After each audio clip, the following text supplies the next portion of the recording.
Ask me. Ask Iliza anything. It's time to ask. Ask me all your questions. You guys, this is coming to you on May 6th, which means, what does that mean? I don't know. It's almost Mother's Day. Be nice to your mothers. Be nice to your mothers. It's May 6th, which means in 2 days. Sorry, which means, yeah, Slow Sunday has already launched. Which I guess is as we're recording it. All right. I don't know why. Okay, here's my thing. Calendars, when you look at like your Google calendar, Yes. Monday should be justified to the left. It should go Why Monday. does it start on Sunday? I feel the same. It's a weird biblical grip that Christianity has on the calendar industry. Nobody thinks about their week as a bookend of weekend days. No. Nobody. And I know like time is a construct and really dumb people who think they're smart love to say that. But without understanding like metaphysics at all. Sunday, if in the Bible on the seventh day God rested, that means the seventh day was a Sunday, which means he rested from all the work that he did, thus capping it. So you should start on Monday, Your Honor. Okay, now I'm looking just to see if there's like some obvious reason. Due to a combination of Judeo-Christian religious traditions, no. See? No. Ancient Roman traditions, no. It's something that all Jews and Christians can come together on agreeing is that the week is done Sunday. Oh, wait, they're saying Saturday is the seventh day, Sabbath, making Sunday the first day of the new week. Oh. Then early Christians moved their day of worship to Sunday because that was when Jesus was resurrected. Well, It'd be it's very enough. funny. It's I enough. thought I was going to say because the Jews were having a good time on Saturday, the Christians were like, we actually do it Sunday now. Tell you what, they probably did. But also, I really thought I had it. I just with my answer, I was like, and the internet's always like, here's why you're wrong. And then I just got my ass handed to me. Okay, but you're resting on Sunday. So Monday is the beginning. No one rests to begin, although that's very like self-care-y. Aren't you resting Saturday? When do you rest? It doesn't fucking matter what happened 2,000 years ago. What matters is that the work week starts Monday, and so should my calendar. I should not all the time. You're like, let me put this in. Oops, I put it in for Sunday, not Monday. On the left-hand side, if we're going left to right, should be Monday. You know what? My it's not my bon one cob because it turned out fine. But what could have been is my psychiatrist put in our appointment for 11:30 p.m. And it's just those calendar things where I was just like, I noticed this morning, I was like, well, now we're not going to get to meet. She's not going to get to refill my meds and I'm going to die here. That's the other thing. The amount of times you put in the time for something and it just like flicks up to AM or PM. The amount of times I wake up like, did I set my alarm for the wrong AM or PM? And it happens. And I can't believe there's not a built-in AI that's like, hey, you wrote down a workout for 4 AM. Is that what you meant, Mark Wahlberg? Or are you a regular person? Like, hey, you have the Zoom call set for 1 AM on Saturday night. I know that you're resting. Did you mean 1 PM? So yeah. Once again, AI getting to only do the fun stuff, not actually helping. Well, we've got your questions, and I would like to do another Be Our Guest coming up. Mm-hmm. And once again, our Cozy Coffee Corner is popping off. I'm excited about that. It is popping off. It is popping off. By the time you hear this, I will have DJ'd my first set in Las Vegas, and not that any of you are invited, but I will be DJing my own official Netflix is a Joke after party for my requisite show here at the Pledge Your Allegiance Netflix is a Joke Festival. Wait, what venue is your show going to be at? Have they announced it? My shows, I just chose the Lightest Lift, which is like an Iliza and Friends. And I will tell you later who's going to be on that. But it's going to be some big fun surprises, some big hot fun surprises. Hot, okay. Some good looking people on this lineup. Okay, that's what's most important. In comedy. In comedy, as of late, it's how do you look? How does it look? I'm seeing the comedy community for some reason is all I see on Threads, and they're all mad about various non-comedians who are being given Netflix as a joke full theater shows. There's no more rules. You sell tickets. Or they don't. Like, who knows? The audience dictates. Right. There's no more the comedy rules of yesteryear. We are living, as my father-in-law told me, in a post-morality world. Get done what you need to get done. Who cares? Which is why it's the perfect time for me to start DJing. Because I feel like some people are like, oh, how's that going? I'm like, I'm going to fucking lean into this and I will see you at Electric Daisy And you can laugh then when I'm playing a porta potty on a side venue behind a gate across the street. I saw the saddest thing, which is outside my neighborhood, a porta potty that's been there for a little bit because they've been doing work on the railroad on its side. Does you feel like that sometimes? Yeah. Yeah. It's like a porta potty outside because you're just thinking what's things sloshed around in there for sure. Who's going to write it? Who's going to clean it? Maybe it was I think you just throw that one out. Throw that porta potty out. There's no way. I don't think there's been a dry porta potty unless it just came off the factory line. It's not dry. I don't know. I just feel like they have industrial cleaners. I don't think they just clean the toilets. I think they probably scrub the whole thing before they rent it back out. Ask Andy Gump. You know what? Actually, a porta potty, you could probably just open the door and hose the whole thing down. I think of it all as like one piece of plastic. If I had my own. That's true. That's how you make your money. You take an industry that nobody wants to deal with and you make your name synonymous. And like you might laugh like, oh, your last name's Gump, you're Andy Gump. It's like, guess what? I made $3 trillion dealing with your shit last year. I'll wave to you from my yacht. Yes, those products that people come up with. Is that what Joy is about? I mean, not an embarrassing product, but she came up with like a mop or something. And it's like, you come up with something that people use every day. No, it's not even about using. It's about that people don't want to deal with. That too, like, yes. What show was it where it's like they found out like their family money came from urinal cakes? I don't know. Like whatever, get paid. I don't really understand why don't I get a cake? Because it's filled with chemicals and men's piss. What do you mean? I'm not a used one. I mean, why isn't there like one in the women's bathroom? Because we don't aim. Because you can't see what you're doing. Oh, but isn't it just for smell? Yeah, because men splash and there's pee everywhere and they're just like jizzing all over and bleeding. Not women. We don't bleed. I don't know why I said jizz. Let's move on. Why'd you say bleed? I feel like there's I feel like aggressive things happen in men's rooms. I feel like blowjobs can get weird. I feel like men are just like they're taking dumps, they're splattering it on the walls, they're peeing everywhere, and women it just kind of goes in the bowl and you cry and then you leave. Did you ever have like a secret dumper anywhere you worked or anything? Like at my dorm in college, they're like somebody keeps smearing poops where they shouldn't. You're always like, what that person need? They find them, they need to go to jail. I think that is illegal. I mean. But that like precog style, like that's like killing an animal as a child. Like you're a serial killer. We're putting you in jail. You haven't done a murder. Your poop for any reason other than to put it in a bag and take it to the doctor like me last summer. You gotta just be removed from society. Don't touch it. I will say this. Yeah. I will say this. This is a little TMI, but it's not anything that like no woman hasn't dealt with. I had to change a tampon. And so I go into my bathroom. We have the bathroom and then we have the door to like just the actual toilet in our bathroom. Like it's like an extra private thing. So I sit down, quick change, and Sierra comes in and I don't want her to see. Like I'd have to explain. It's just, you don't need to see it. No. She'll sit with me if I'm peeing, whatever. So I close the door and I put my foot against the door and I hear her little like kitten heels that she wears like, and then she just starts shaking the door and she goes, Mommy, Mommy. And I was like, Sierra, give me a minute. She goes, the door's stuck. I was like, it's not stuck. You can't come in. And she's like, Mommy, I can't get in. So I'm like, my hand like in my vagina. I'm trying to like change this tampon. I change it. I move my foot out and she like falls in like Kramer. She goes, Mommy, I couldn't open the door. I was like, I know. And then she looks at me. I'm sitting on the toilet and she goes, do you need privacy? And I go, that would be nice. And she goes, okay. So she scoots her body into the bathroom stall, closes it, and sits on the trash can in the corner and just stares at me. And I was like, oh my God, you sweet girl. You think privacy just means shutting any door. Privacy from other people, not from her. Right. She just like, you didn't realize that privacy means like being alone and like it excludes others. She was like, great, you should have privacy. I'll just sit right here and stare at you. It just like never occurred to her that she wouldn't be welcome and that she shouldn't be right there. No, she's exempt from that. That's so sweet. Mommy, the door is stuck. But like the fact that you even had to like you bury your foot against it because you knew she was gonna slam in otherwise. Rolling her body like I can't get in, Mommy. Something's happened. Something's wrong. Something's wrong. Mommy, how dare?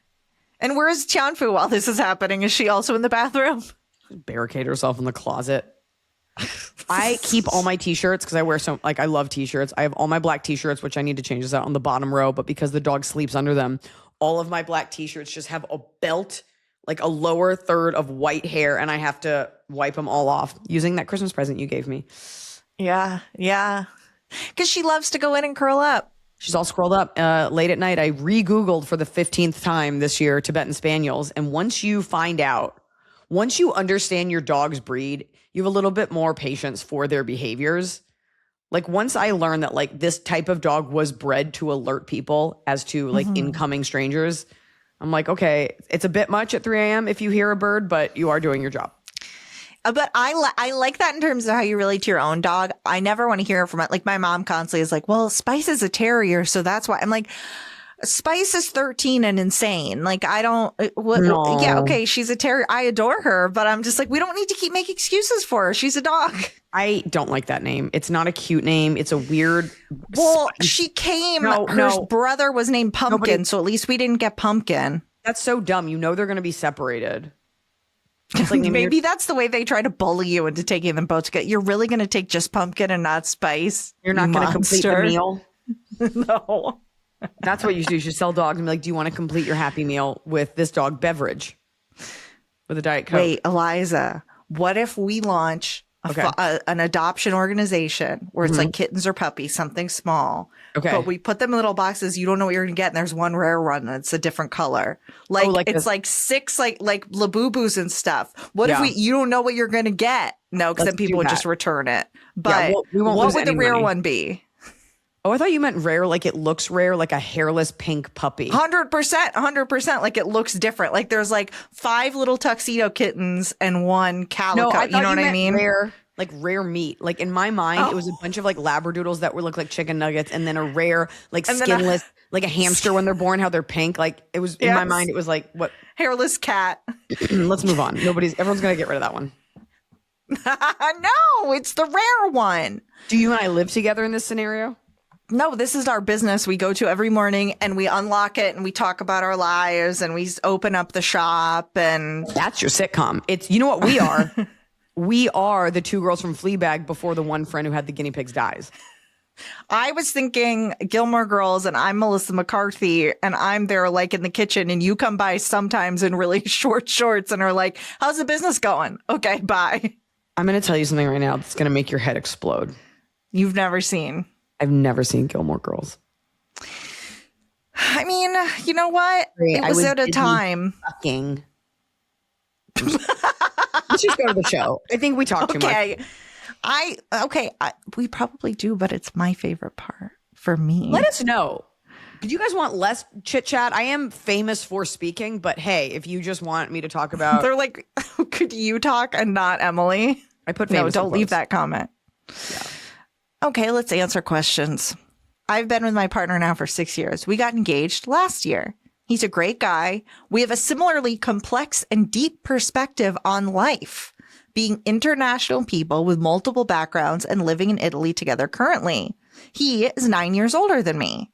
The thing is, I feel pretty alone in this relationship as it's progressed. His perspective on partnership is we are separate individuals responsible for ourselves. I don't feel we act that way. We both shop for groceries, cook for each other, though maybe I do more of these things when I'm not traveling for work.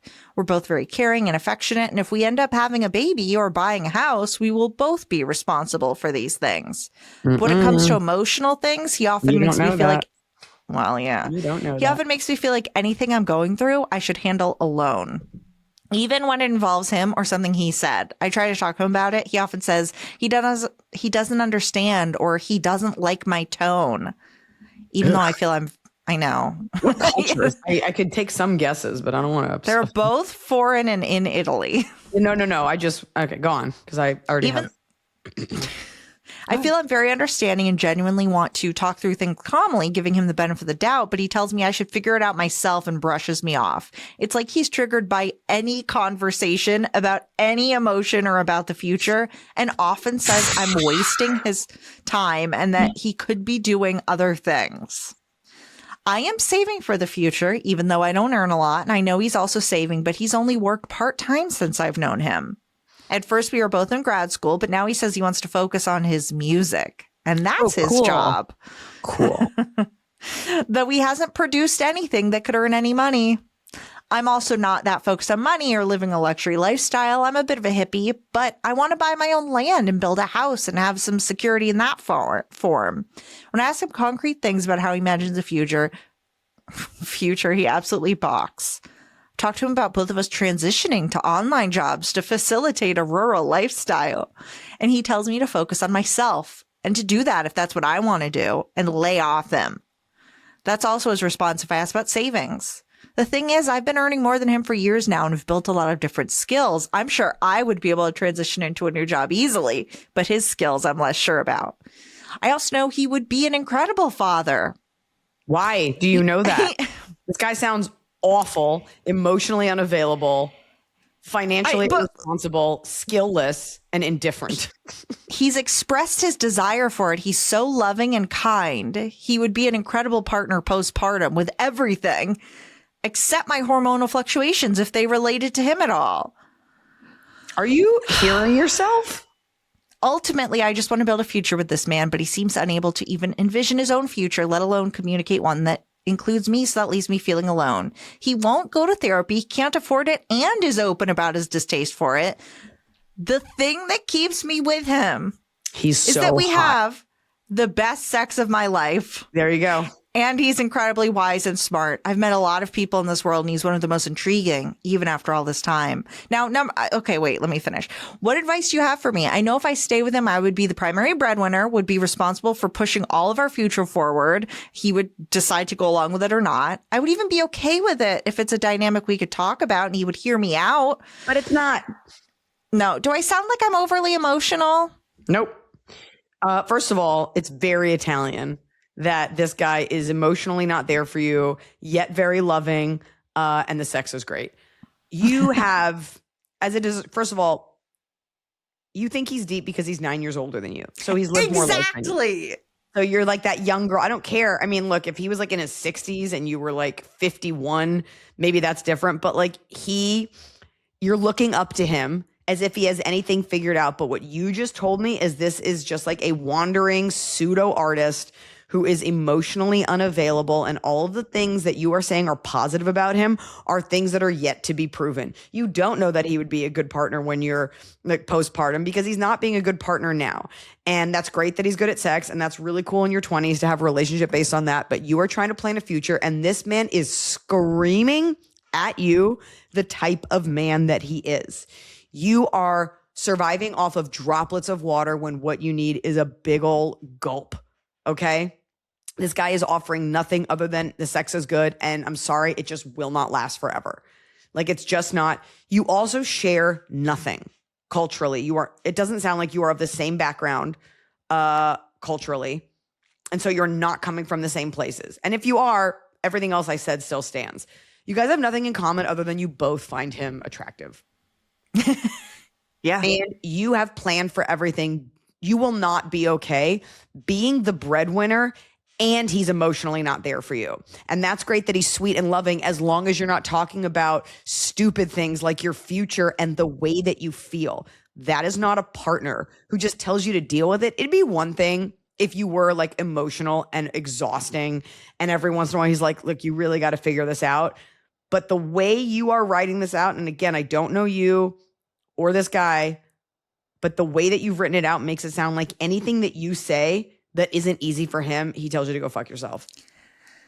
I think the easiest thing to do to break free from this man and the hold he has over you is think if you have a child and your child goes to him like, I'm upset about something, and he tells your child like, fuck off, I don't care, go deal with it yourself. Like you'll be a lot less attracted to him when he's not just turning that lack of interest on you, but on your child. Don't have a child with him. He's really into the child and he tells you to just deal with your postpartum, deal with your hormonal fluctuations. Oh, you're depressed? I don't want to hear about that. The baby's crying. Why can't you get it together? Why are you upset? Why do you feel weird? Why are you nervous about your child and the world and all of the weird things that happen to moms? Deal with it yourself. What you need to do is take all the money and skills that you've acquired, get your own place. And if you guys want to fuck casually, that sounds great. This is not the guy for you. Or do it and just be happy with being put upon. But don't say we didn't warn you. Ciao. Hi, AI crew. I'm going to get straight to it. Characters are me and my partner, females 32, sister-in-law 32, brother 35, I think. Oh, this was the one. Yeah. This was the one. You're all the same age. Who cares? It's just about, yeah.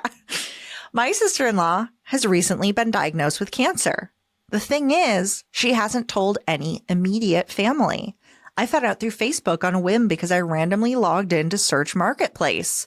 She hasn't reached out to my parents or me and my partner about it.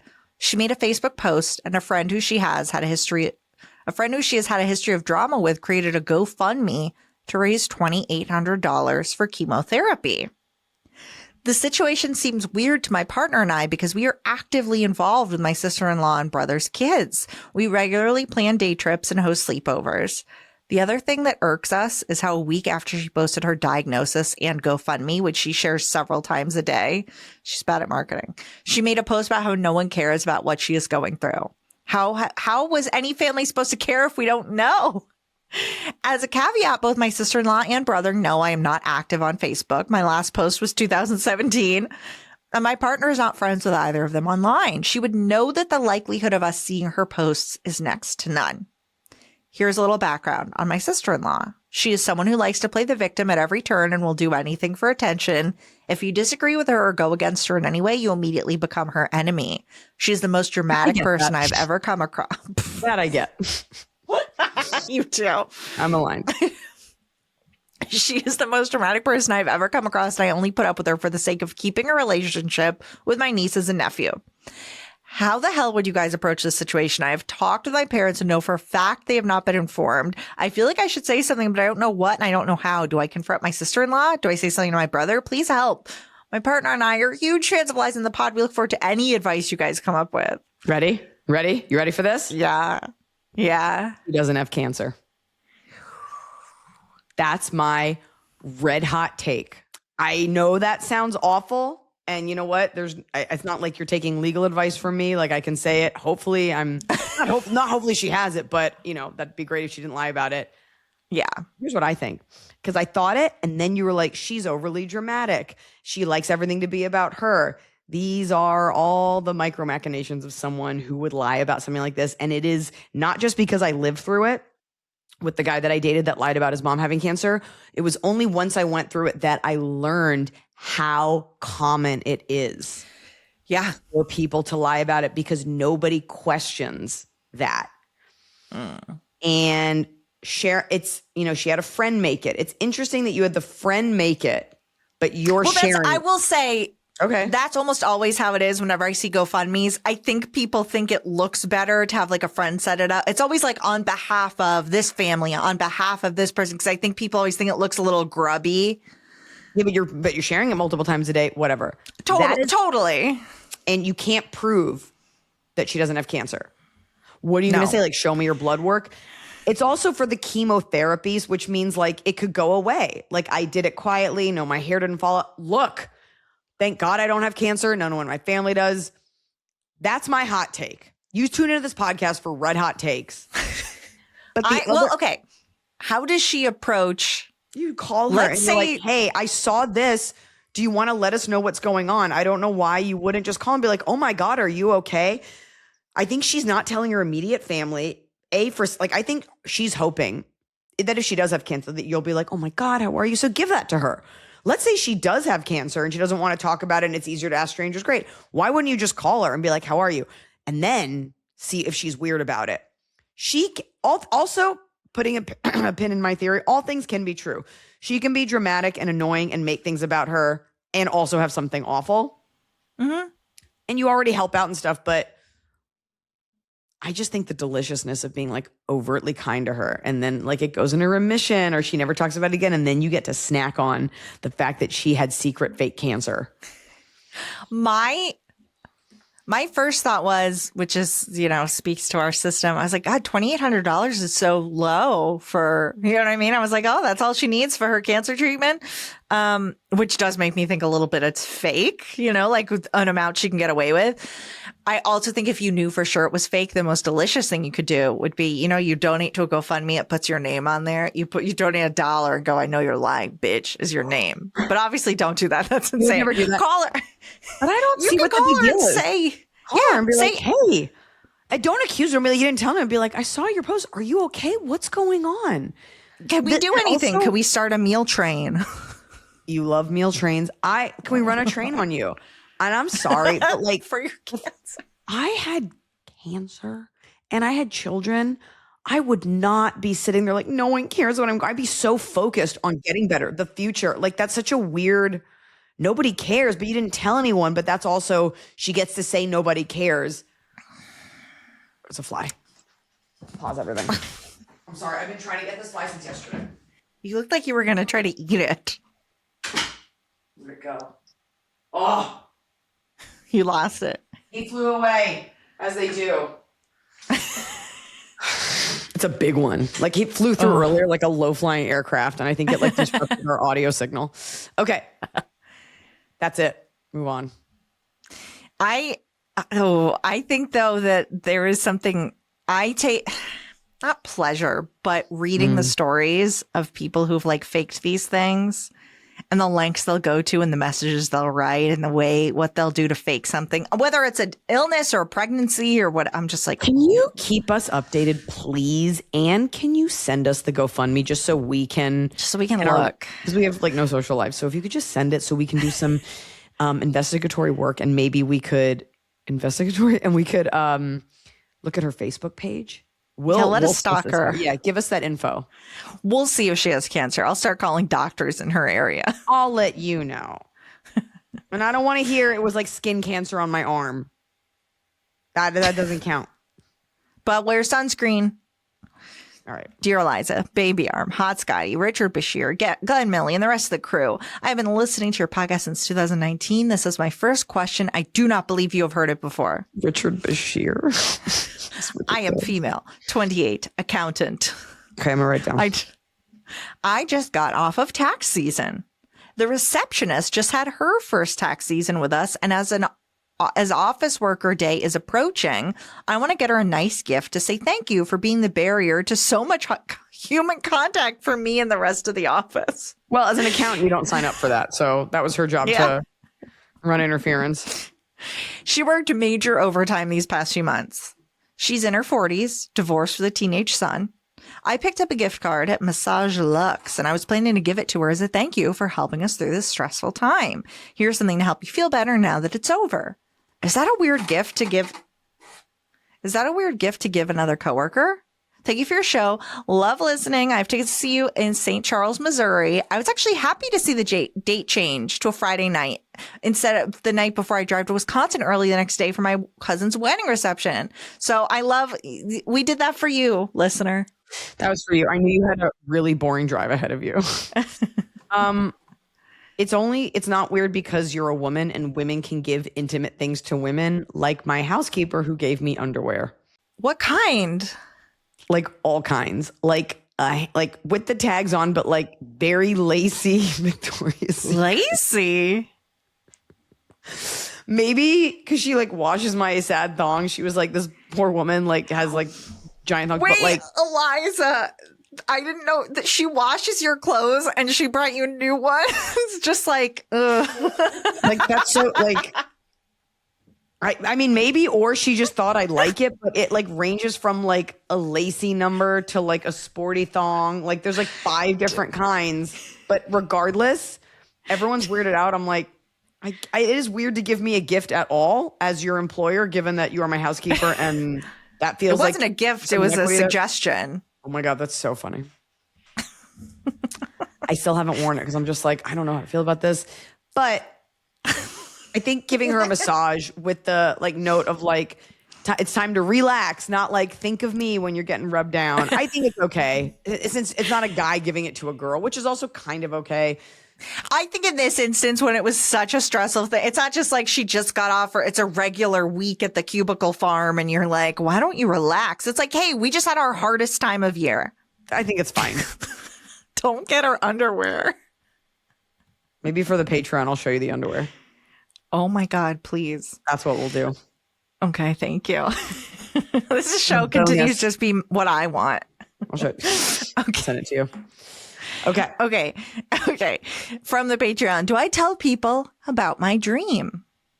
No. Insert classic. Nobody wants to hear. Well, that's the initial. Yeah, I was like, oh, is it like a sex dream or is it like my school was different than my school? My question is pretty simple. Do I tell people about my dream for the future? I have a dream about opening my own business the next few years, which will be a rather large investment for me, equivalent to a very nice car purchase in money terms. And doing so would give me guaranteed job stability as well as a freedom I have never known before but always wanted. I'm not woo-woo-y in any sense, but it seems anytime I ever tell people about things I am planning on doing, magically they seem to crumble and never come to fruition. I've been keeping my dream a secret to almost everyone, and even now as I type this, I can feel a weight not unlike depression beginning to set on me like, whoops, I guess it's over now. But I'm a different person now and I won't let this defeat me. I honestly don't know what I'm afraid of in telling people, and I think back to your say nothing, get nothing phrase often. Telling people would most likely help me, but I worry that if I can't do it, then it's just going to become another thing I hyped up, only for it to not end up happening. I'd love to hear your take, maybe some words of encouragement. Thank you, Banana Mouse. Banana Mouse, thank you Bananimous. for Oh, I like Banana Mouse. I think it's either. Couple things. You should always talk about your dreams. Like, you should always talk about the things that you want.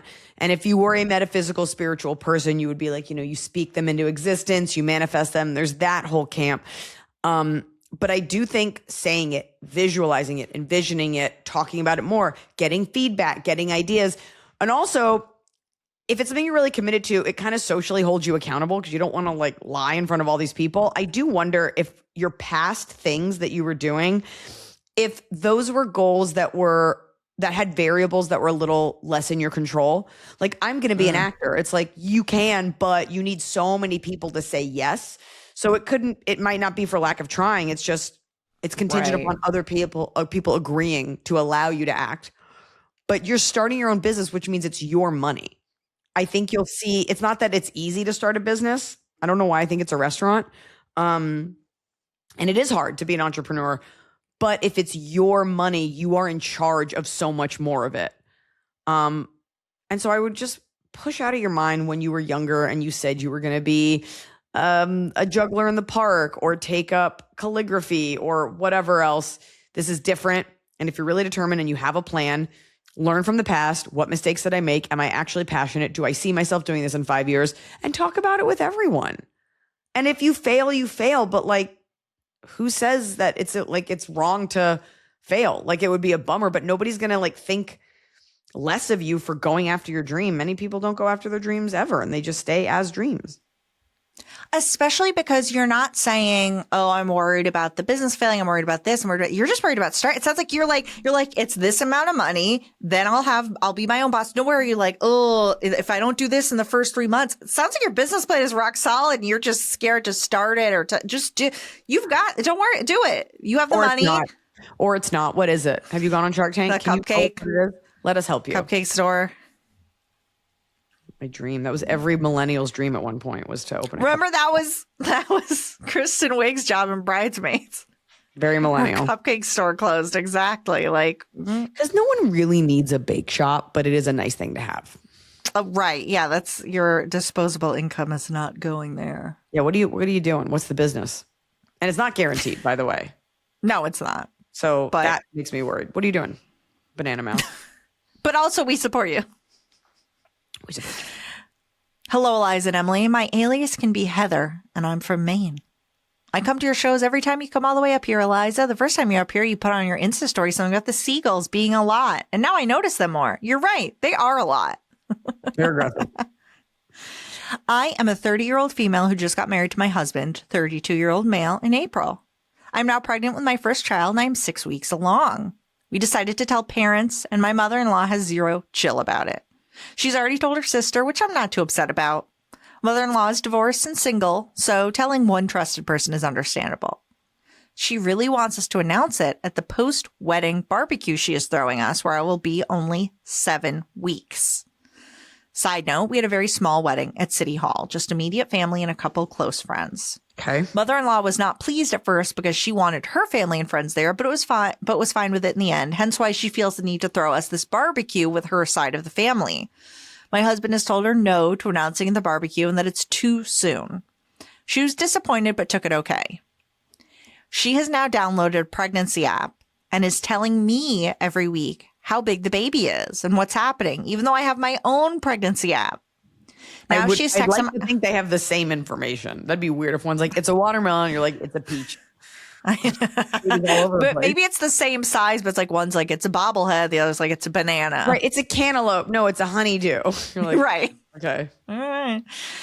Now she's texting my husband and I, calling our baby the new Smith family member. Smith is a fake last name, but that is my mother-in-law's maiden name. It's not going to be our baby's last name. Oh, okay. So she's calling it the mother-in-law's maiden name.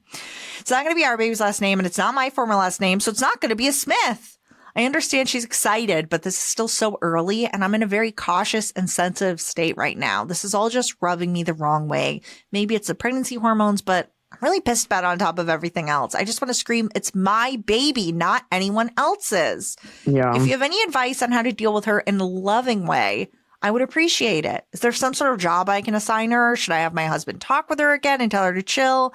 Maybe we just really fucked up in telling her so soon. If you have any advice on dealing with family, mostly parents, during your first pregnancy, I would greatly appreciate it. Much love to you both. Not really, Heather. Heather, I feel bad because she's not doing anything bad or mean. We've definitely had worse on this podcast. And when I first started reading this, I was like, oh no, she can do something embarrassing. She's so excited. It sounds like this is her like only son. I could be wrong, but this is definitely her first grandchild. You have so much to let pressure. her. I know we're like in this place where it's like in the whatever the mom says, and you're gonna be the mom, and you can tell everyone to fuck off. The thing that we're missing as women, as adult women, is the agency to tell people how we're feeling. It is not your responsibility how this person feels about how you're feeling. You are right. You do not tell people that you are pregnant 7 weeks in. Okay. I guess, what is it, like 12 or 16? Why can't I remember? It's longer, yeah. Whatever it is. I think there is nothing wrong. You and your husband, always include him so he can deal with the fallout. Sit down and be like, she's so excited for you. And you will want a mother-in-law who's excited. You will want her to want to be there and help you. And for me, a big part of being a mother is letting other women be the kind of mothers that they are around me and around my children. As long as they're positive people, I find letting each grandmother, we have 4 grandmas because all of our parents are divorced, letting them each be the type of grandma that they are. Letting your kids be around that, so she's letting her do all this as long as it's comfortable for you. So I sat down and be like, we really don't want to tell people. I'm so cautious. Obviously I could lose this baby. I don't think I will, but I want you to hold off until we are in the clear. And I think as a woman who's had a baby, she will understand that. If not, then your husband can deal with it. But I think if you say this to her from like kind of a cautious place, she doesn't sound like a monster. It sounds like she'll hear that. And then you need to let her celebrate you. Let her throw that, maybe push the baby shower back a little bit, or let her throw the baby shower. Ask her advice. Maybe she wants to go baby clothes shopping. Let her in. She sends you a picture of how old a thing about how old the baby is. Just send a thumbs up or don't respond at all. Let her know where you are mentally and then just go from there. Also, put your husband on that group so it's the 3 of you. That way you don't have to respond. Yes, I think anything she sends you about the baby, it's like, hey, can you send it to both of us? But think of the app as her little task. Like, you want something to keep her occupied. She's liking getting those updates each week and sending them to you. That's her little task. That's her way of being involved. She can text you and say, it's as big as a ring light. Like, I don't know. I don't know this woman. I had a very positive experience and continue to have with my mother-in-law. And like when I got home from the hospital, like she had made us food and I like ate half of a chicken and then went in the shower and cried on my knees for like 30 minutes. Having her there, full of chicken, having her as like a full grandma that like full chicken that like makes food, always is like, I don't even know my daughter's shoe size. And she's like, I'm going to get Sierra some shoes. Like she's just involved. I give her a key to the house. I'm like, have at it. Not every woman is like that. And not every grandma is like that. But if you come from a place of this woman's so excited for you, if you are, a little bit of vulnerability goes a long way. And if you sit with her and you confide in her, like, I'm just really nervous. Obviously, I've never done this before. I'm going to want your help, but I would really just like to take this slowly. I guarantee she will be so honored that you let her in, and she will hear you. And this doesn't discount, I think if I was this woman, this grandma reaching out to me all the time would feel like an immense amount of pressure. And I understand that. She's not meaning it to be. It's that thing of like, if you hate somebody and then they're chewing crackers, you're pissed they're chewing crackers. You know, like when somebody annoys you, everything they do annoys you. Based especially on other mother-in-laws we see or other mothers we see, she means it so lovingly. And you mean it lovingly. You're asking how to handle this lovingly. Lovingly, you just have to not be as annoyed by it. And I'm sorry, as someone annoyed by everyone, I'm sorry to say it. Yeah. Just what you need to do is release some of the pressure.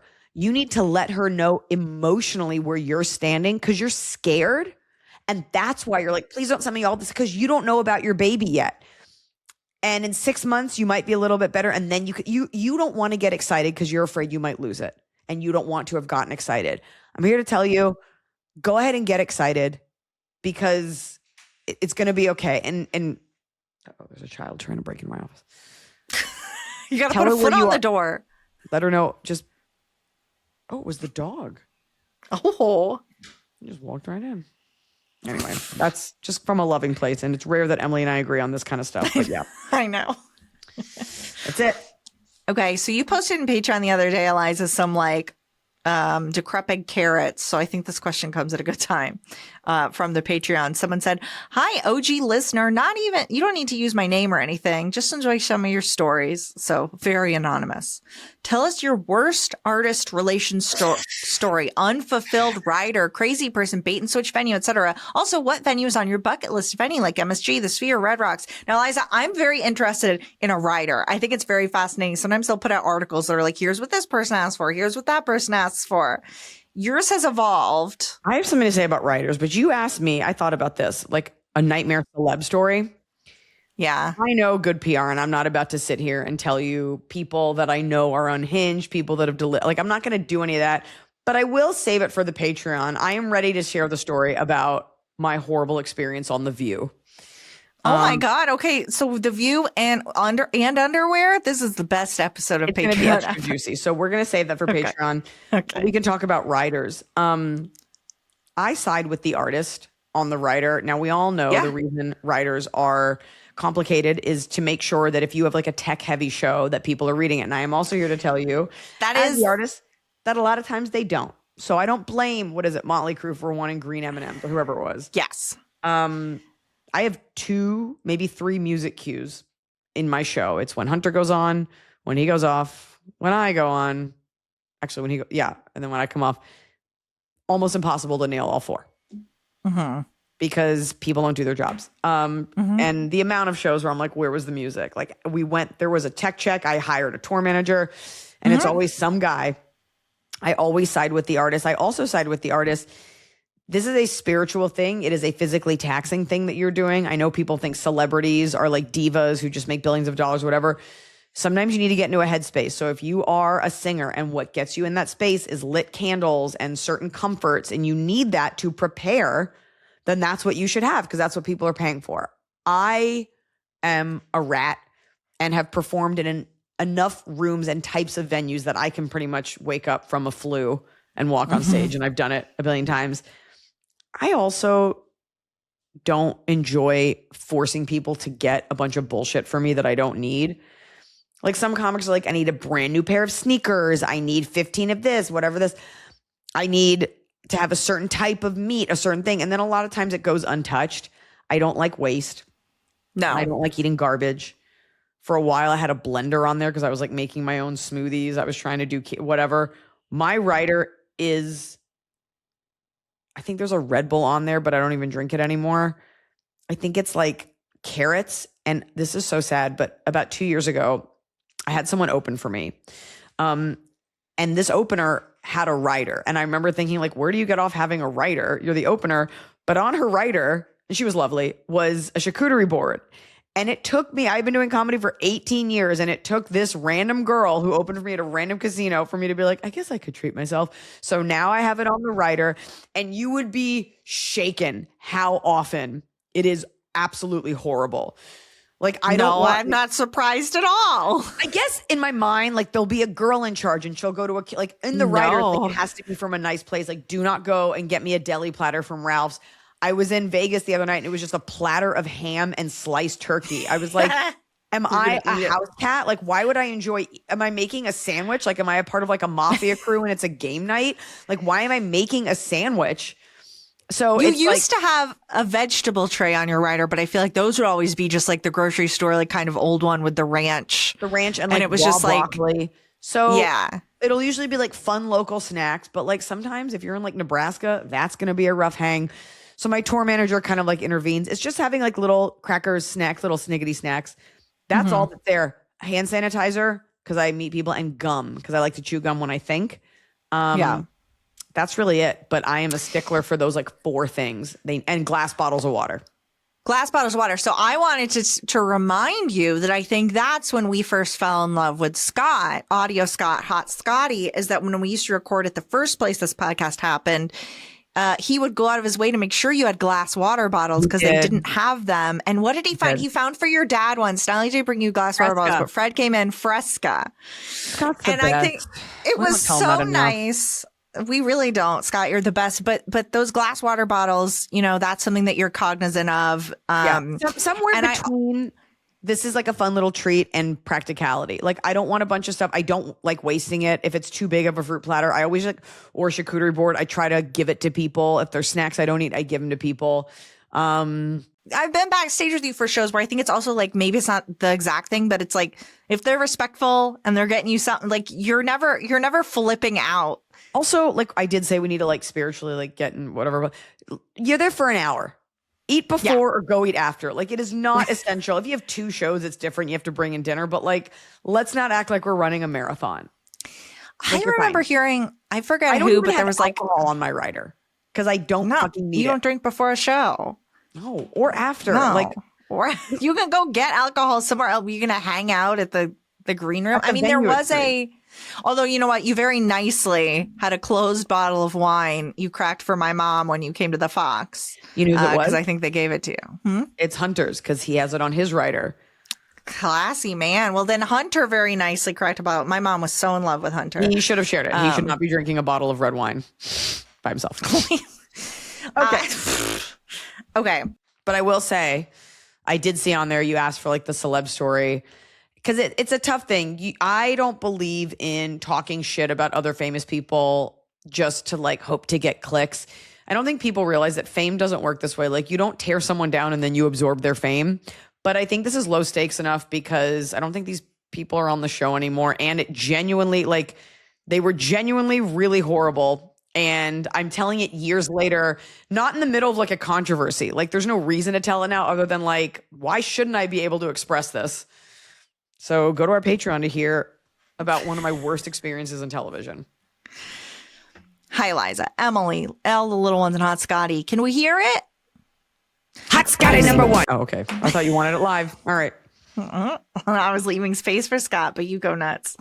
I've seen Iliza every year live since 2018 and saw your All Set Things Aside tour in 2022 in DC. I love that. I am 44, female. My ex-boyfriend is 48, male, both retired Air Force. How we met. We were together for 8 years. First 2 long distance. We were both previously married, had no interest in doing that again. We were happy just being together. Our kids are around the same age. We became empty nesters around the same time. I had my daughter at 18, and when she left for college, I moved across the country to be with him. I have basically never been single for more than 6 months since I've been 16. As a reminder, she is 44 now. Most were long-term relationships. I didn't parade a bunch of men in and out of my daughter's life. And he was with his ex-wife for about 10 years. My ex is an incredible man, kind, considerate, thoughtful, sweet, selfless, all the other wonderful adjectives. We never fought, got along great, were genuinely happy. The main issue I had was that we had different interests, which is fine for couples, but they were really the only thing we did together other than watch shows or movies or go out to dinner. He's big into D&D, video games, and long, like 12-hour board game sessions with friends at our house. I am Iliza. I know a hot couple that plays board games together. I am more outdoorsy, hiking, camping, hunting, but we balanced it well. He'd go hiking with me. I'd play board games with him. But around year 7, I just didn't enjoy how we were spending our time anymore. As an indoor boy, he didn't really love hiking. I didn't enjoy games. We just did them for each other. I told him how I was. Yeah, I told him how I was feeling. Being the wonderful man he is, we scaled back the gaming and I started taking solo walks with my dogs. But then I felt like he was sacrificing something that brought him so much joy, especially since he worked from home and weekends were his main in-person social outlet. Even with the changes, I still wasn't happy and eventually realized the bigger issue was I was more happy being alone. This might come off as whiny or selfish, but my whole adult life revolved around my daughter and or a partner. And for the first time, I wanted to do only what I wanted when I wanted without considering anyone else. So I ended it. It's been over a year since we broke up. I love the independence and peace. We haven't really talked since, just logistical stuff since we owned a house together. I haven't dated anyone during this time and have genuinely been so happy, but I can't shake the feeling I may have walked away from something really rare and good and don't want to regret ending it just because we had different hobbies. Did I not try hard enough to enjoy what he liked or put too much stock in needing to enjoy each other's hobbies? Do I reach out and see if there's still something there, or is this just nostalgia for a great relationship? I can't answer that for you. I can. But, well, I mean, I can. You went from one relationship to another and you said yourself you've been in relationships pretty consistently since you were 16. I don't think it's the worst thing that you're by yourself for the first time and that you're liking it. And I think it's normal to have a little bit of like the what if syndrome. And yeah, what if this guy was great? And now that you go back, you're like, okay, I guess our hobbies weren't a big deal. In the moment they were. Not even the moment. For a few years it was a big deal. Noah and I have almost nothing in common. We do not have the same hobbies, but we're able to connect on other things. And so it sounds like you guys weren't finding time to connect at all, given that your hobbies are all consuming. Like hunting is hours long, 12-hour board game sessions. Like it just doesn't leave time for the other person. And it's not about having hobbies together, but it is about genuinely enjoying the little time you have together throughout the week. I think you don't need to be in a rush to run back to him. I don't think it's a big deal. If you, now that you're separated, talk again. Maybe you just needed to recontextualize your relationship. Maybe you needed to show yourself that you enjoyed being alone and then had the strength to go back, and maybe you could be alone while you're still with him. You could figure it out. You're not having kids. You can be together. You know, you're 44 and 48. Like there's no rush. And if you float it to him, and he's like, yeah, I think that'd be great. Then great. And if he's like, no, the feeling's gone, then you know that it's gone. But it doesn't sound like any of this is too caustic or like that you can't broach the subject with him. And I'm not a big fan of like, you need to be alone for a while. But it sounds like you did and you're loving it. And now you're nervous you're going to be alone forever. Can you try going on another date with someone else? Who hikes? Dig deep. Like, are you okay with going? I think it's that thing where you're like, no, and I guess I would be okay with it if we got back together. Probably not. You'd probably still be as bored and miserable. But sometimes people do need a break and then you come back together. And maybe you guys were just doing too much apart that was super boring to the other person. I think very rarely does this happen, but I believe it's happened that your hobbies were just such like there was no crossover in this Venn diagram, because if you just like to go for like a Saturday hike and then get brunch, that's not the same as someone who also goes hunting. Like you're out there in the woods for God knows how long. He's not just like, hey, I like to play D&D once a week. He's like, I want a 12-hour board game set. You both are very passionate about your hobbies, which is totally, there are board games that last that long. They are just not compatible. You are outdoorsy. He is not. And you're not medium outdoorsy. You're super outdoorsy. You're killing an elk. It's also like, well, when he does this 12-hour board game session, is that when you can go hunting? But what you, I think, want is someone to do these things with. That's kind of the point of being married. It'd be one thing if he went and played racquetball for an hour on Sundays, but these are like marathon hobbies. So I think you're just like, I'm alone now and I'm missing companionship. Maybe you go out there and you find someone that can do that with you. Because if you had someone who was just as lovely as him and he liked your hobbies, you'd be much happier. all anyone wants to do on a date is hike, and I avoid those people on the dating app, so it limits my pool. Because if I see a guy that's a fitness trainer, I'm like, great, we can't go out. We're not going to be compatible. Like, this is not, like, Do you think hiking is a character flaw? That being said, my husband's always like, I'd love to go on a hike. I'm like, is there a snack? Like right at the end, I have hiked around the reservoir in this for a snack. Yeah, I know I said in this you could reach back out, but I think you will get more of the same. I think what you're wanting is you're like Goldilocks. Like you were with someone too much. Now you're not with anyone. I think you need to find the porridge that is just right. Top of the cob. I got there first. How'd that feel? Oh, real bad. Good. It's the top of the cob. We're doing it right every day. You just take a bite. Top of the cob. Okay, bottom of the cob. Bottom. I'm going to go first. You want to go first? Okay. I hate when people woo when you take your shirt off. Like you have a sports bra, or if you're on stage and you take off your sweatshirt and like your shirt and your jacket off, and people are like woo, because it's always a woman. It's like faux empowering sexuality, feminism, and I can't stand it. I think it's dumb. If your friend goes, let me just take off my jacket. Whoa, take it off. You're like, it's a sweatshirt, and there's another sweatshirt under it. It is just, there's something kind of infantilizing about it. It's so dumb. It's like clapping when someone breaks a dish. Like, what are you fucking doing? Yeah. Right. Yeah. That's so rude when people do the dish thing. Well, there's another in the same family that like How I Met Your Mother actually like coined, like woo girls, which is girls at the bar. They're just like, woo, like, it's kind of just you don't have anything to say. Yeah. Woo. No, you don't. Woo. But you do. You're taking your shirt off a lot, Iliza, for crowds, apparently. No, a jacket, a sweatshirt. You realize you get too hot, and there's always gonna be some dumb woman that's just like, yeah, get those abs out. They're always straight. You'll never hear a yeah. self-respecting lesbian be like, yeah. No, because that's disrespectful. Makes me sad. Okay. All right. Bottom from a listener that 99% of our listeners are going to relate to, because it's about working in a hospital. Bottom, started a new job at a hospital, and one of the patient care techs literally doesn't do her effing job. But somehow this is okay. Other nurses on the floor told me so-and-so is working, so we're on our own. I know everyone is short-staffed, but it infuriates me that someone who works in healthcare so blatantly doesn't do her job and help the patients. Still trying to figure out how to not let it get to me. Yeah. Some nurses are truly awful. Yes, I'm telling you, everybody. Yeah. For every great one, there's like a Nurse Ratched or Kathy Bates of Misery. Counterpoint, Nurse Ratched actually was very skilled. She was just a bad person. Nasty. Yeah. Well, my bottom is medical related, kind of. So I did wind up meeting with my psychiatrist, even though it wasn't at 11:30 p.m. But the thing that I hate now about like going to a therapist every week and then I have to meet with the psychiatrist every few months or they won't fill my prescription is there's like a frankness in the conversation that I hate having. Right. And it's just like, so how are you doing? What's your weight? What's going on? Are you eating good? I'm like, no, it's all, that's what she asked me today. She's like, what's your weight? What is your weight? You're not going to tell me. I was like, no. I was just like, under your chair.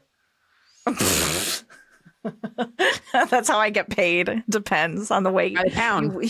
By the pound. No, but it's just like, and it's not that about, because I always thought it was so annoying at the doctor. They'll be like,